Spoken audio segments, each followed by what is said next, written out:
Bonjour encore une fois la famille, c'est avec plaisir vous amener une telle belle vidéo avec des informations vraiment à pointe. Beaucoup de gens m'ont posé les questions concernant la ville exacte où on produit des pétrole et gaz en Alberta.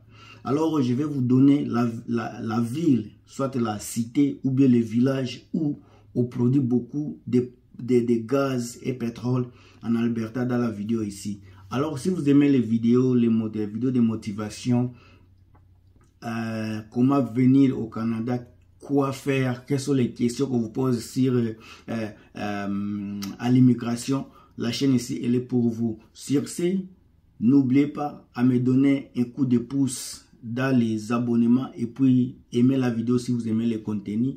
Abonnez-vous si vous n'êtes pas encore abonné. Faites des suggestions dans la boîte de commentaires, ça me fera du bien. Alors au Canada, comme vous le savez, c'est parmi les pays producteurs du pétrole au monde. Le Canada a beaucoup de pétrole, que ce soit à Colombie-Britannique, jusque dans la prairie là-bas. Mais dans la partie prairie du Canada, au centre du Canada là-bas, c'est là où il y a beaucoup de pétrole. Mais la province spécialisée qui a vraiment beaucoup de pétrole dans tout le Canada, c'est la province de l'Alberta. Nous avons beaucoup de petites villes. Toutes les villes là produisent du pétrole.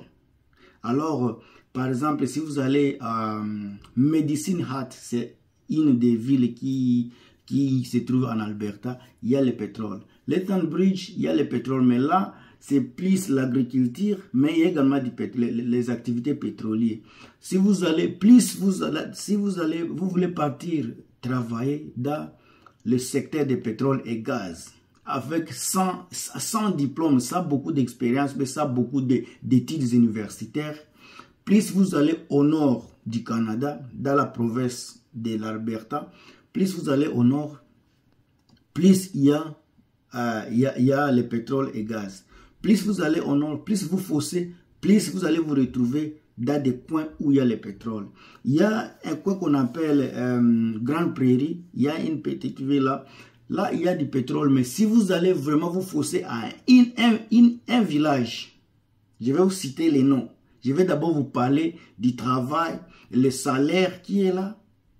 Et puis, je vais vous donner les noms du village, soit de la cité où il y a vraiment le gisement du pétrole. Et c'est là où beaucoup déjà y vont. Chaque fois.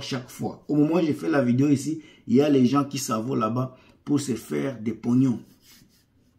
Il y a 3 sortes de travail là-bas, surtout à ceux qui n'ont pas d'expérience. Tu peux avoir de l'expérience en Afrique, soit au Congo, mais ici au Canada, par exemple, tu n'as pas d'expérience. Alors pour cela, il vous faudra juste vous spécialiser dans certaines choses. Certaines choses, encore une fois, certaines choses, par exemple, si tu n'as pas d'expérience, tu pars là-bas attaquer quelqu'un qui nettoie seulement l'entrepôt, quelqu'un qui n'a aucune expérience mais qui veut gagner de l'argent rapide. En allant là-bas, vous allez vous toper de l'argent juste pour quelqu'un qui nettoie. Vous aurez un salaire directement d'à peu près de $39, $40. Encore une fois, ça dépend d'une compagnie à une autre. Il y a les compagnies qui payent plus et d'autres compagnies qui payent moins. Et ça dépend dans quel secteur vous allez vous situer. Alors, quand vous allez commencer à attaquer quelqu'un qui fait le nettoyage, vous allez commencer un instant. Baby, do you want to go to the second and finish this one first? Pour partir directement, ça c'est ma femme qui passait dans le studio, alors je ne voulais pas l'exposer. C'est pour cela que j'ai voulu changer le coin parce que je dois protéger ma femme et beaucoup de personnes. Il y a certaines personnes qui la connaissent et d'autres qui ne la connaissent pas, mais en tout cas, c'est comme une personne privée. Alors, pour commencer comme quelqu'un qui fait seulement le nettoyage, vous allez commencer avec 38, $39. D'autres compagnies, ça va jusqu'à 40, juste pour nettoyer. Alors, le travail là, ce n'est pas un travail où vous allez c'est un travail qui demande du courage. Il faut être courageux, il faut être quelqu'un qui a des objectifs, qui a des projets, qui a de la force, qui n'a pas peur de la saleté. Parce que ce sont des mazoutes. Le carburant, là, quand ça tombe, ça va sur vous. D'abord, ça sent mauvais, vous savez. Et puis, c'est quelque chose comme l'huile, c'est sale.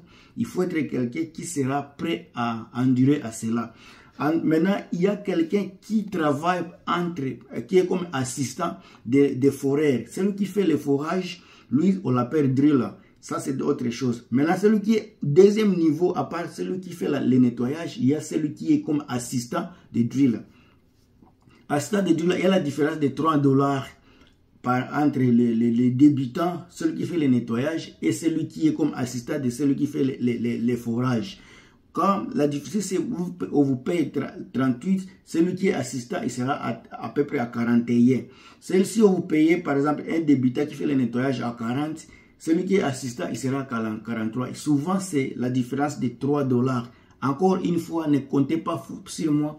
Faites vos recherches personnelles, vous allez voir ça. Mais en tout cas, ça dépend d'une compagnie à une autre. Le dernier niveau, sont des foreurs. Si tu as parlé de l'expérience en Afrique et que tu étais un foreur dans la mine, parce que c'est presque la même chose, mine et pétrole, ça peut avoir des petites différences, mais avec les mêmes concepts. Si vous travaillez dans les pétroles, que vous êtes un foreur, d'abord pour les foreurs, je vais vous encourager, celui qui me suit et qui veut vraiment aller travailler dans les pétroles, allez faire une formation de 3 mois. Pour être foreur, il faut seulement une formation de 3 mois. Avec les prix de 3 mois, vous aurez un salaire au-delà de $45.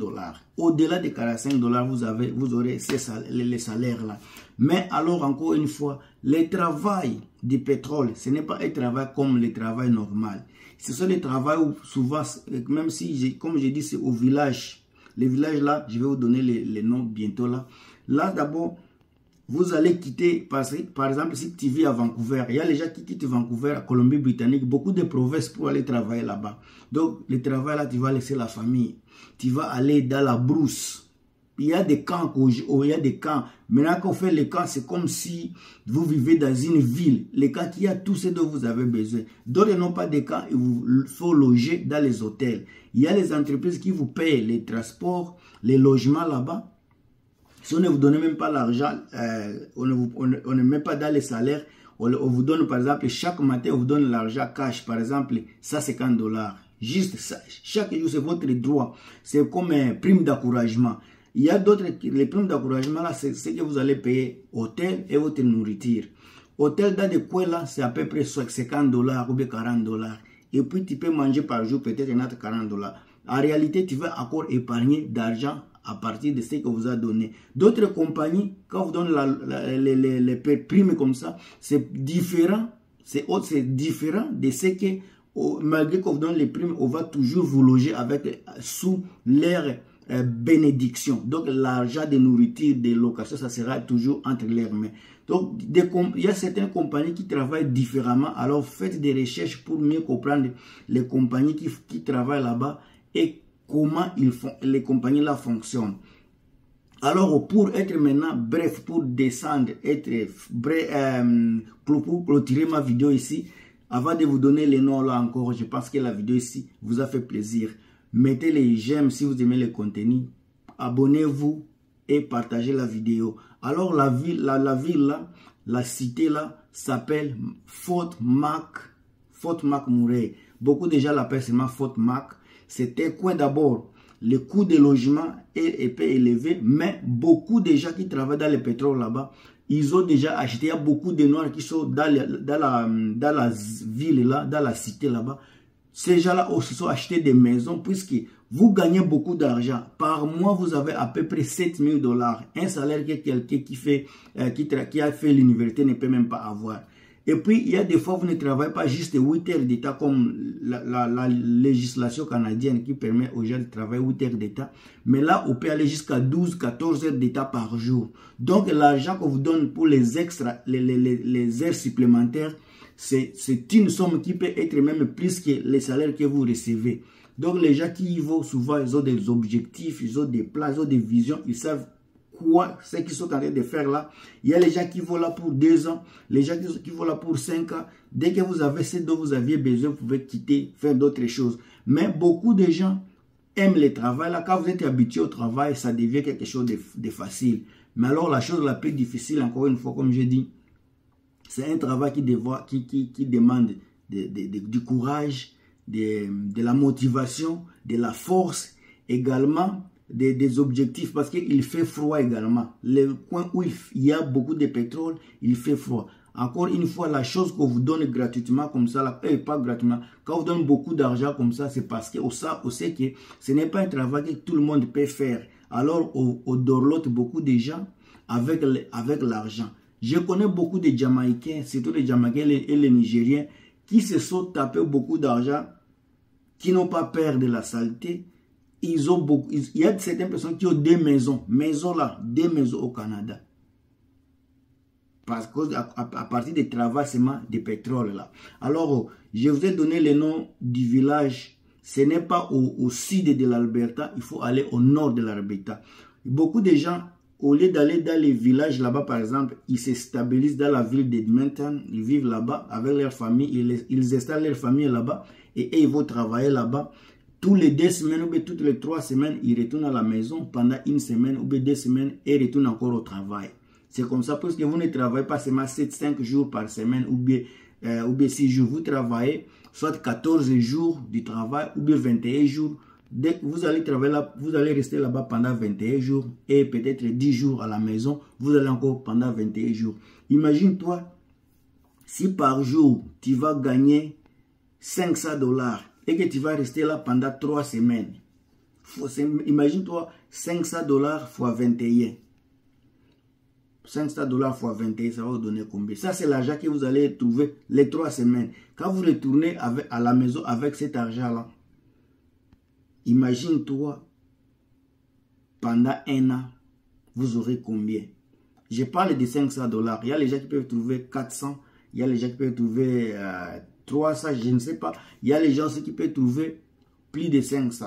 Maintenant, faites-la 3 semaines pendant 1 an. Vous aurez combien? C'est la vidéo de motivation d'aujourd'hui. Celui qui aime la vidéo ici, n'oubliez pas de partager, de commenter. On se revoit très bientôt et à plus. Votre frère Gilmas. Bye.